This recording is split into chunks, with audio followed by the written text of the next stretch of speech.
would like you to expand on the emotional healing that needs to take place and how difficult it is, how it is a struggle throughout one's life.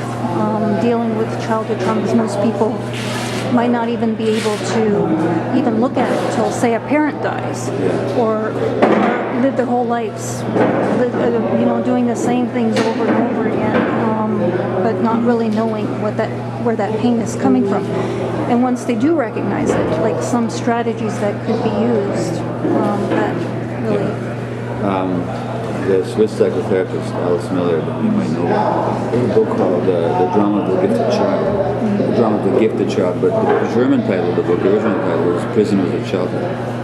And that means that basically we're all prisoners of our childhood in the sense that we live our lives out of emotional assumptions and implicit beliefs and patterns that were programmed into us before we had any choice in the matter. And it's what gets us into trouble, because those patterns or those defenses that we developed as a child no longer help us as adults, but that's all we know. We know ourselves through those patterns. We think we are them. So growing up is actually letting go of childhood and becoming a child again, in the sense of not being controlled by the past and being open to the present. And that's an ongoing shedding of layers and an ongoing internal inquiry. And it has to begin with the recognition that something isn't working.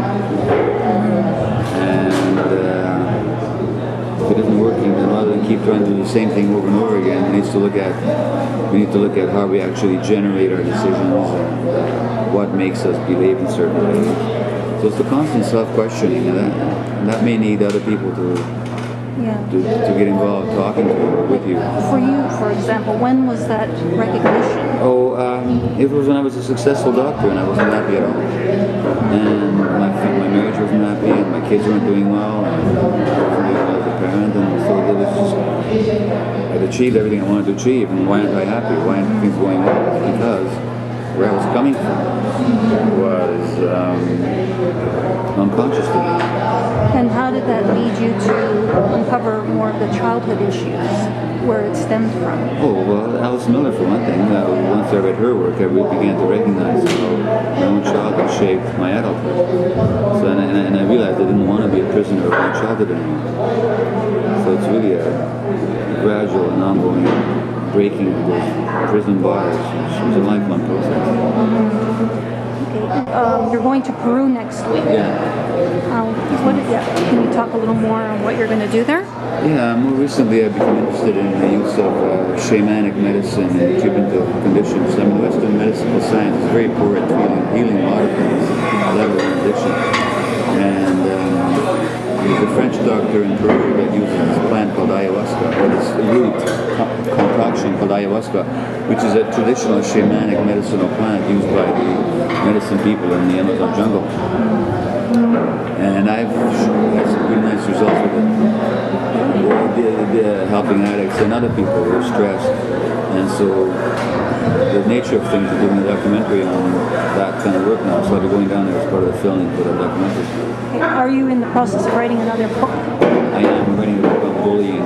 Bullying. Yeah. Well, I'm very interested in what you say about natives in our society. That's extremely important. What is the demographic at downtown East Side? Demographic? Yeah, like with the natives compared to... Probably 25 to 30% of people are First Nations, whereas they only make up 2-4% of the Canadian population, so it's heavily biased against the Aboriginal population.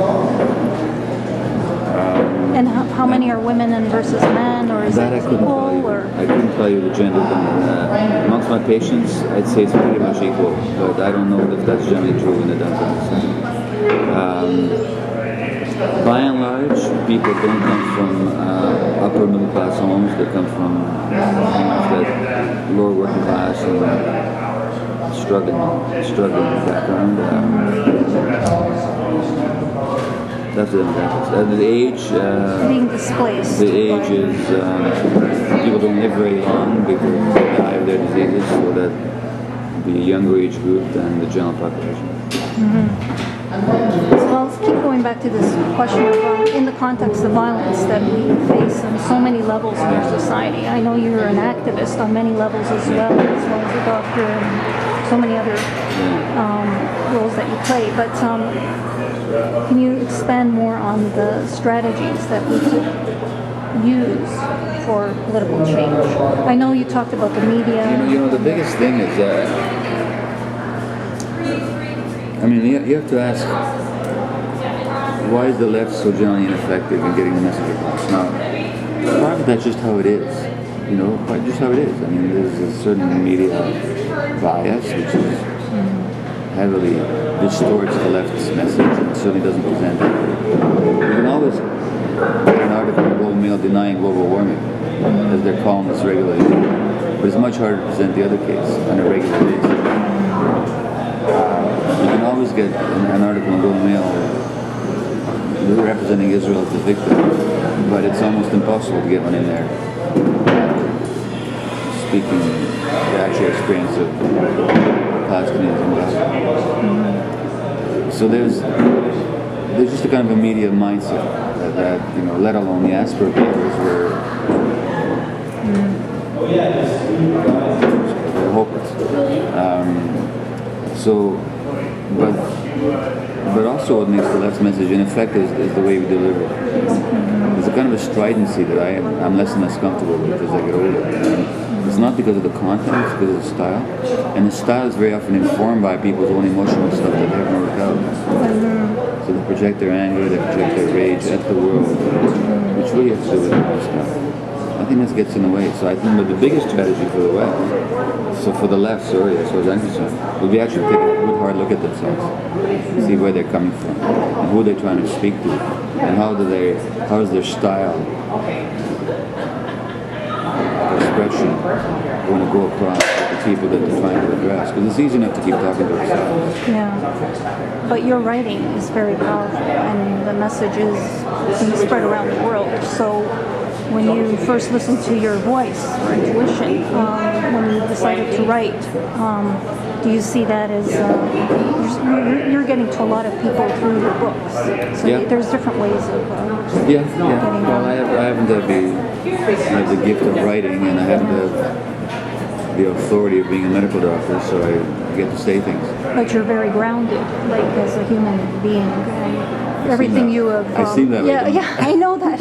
You've obviously had to struggle a lot dealing with. I'm not very grounded. I can be, but I'm not always there, believe me. Yeah, I understand. That's my wife. But I also understand what you're saying with how we try to get our messages out.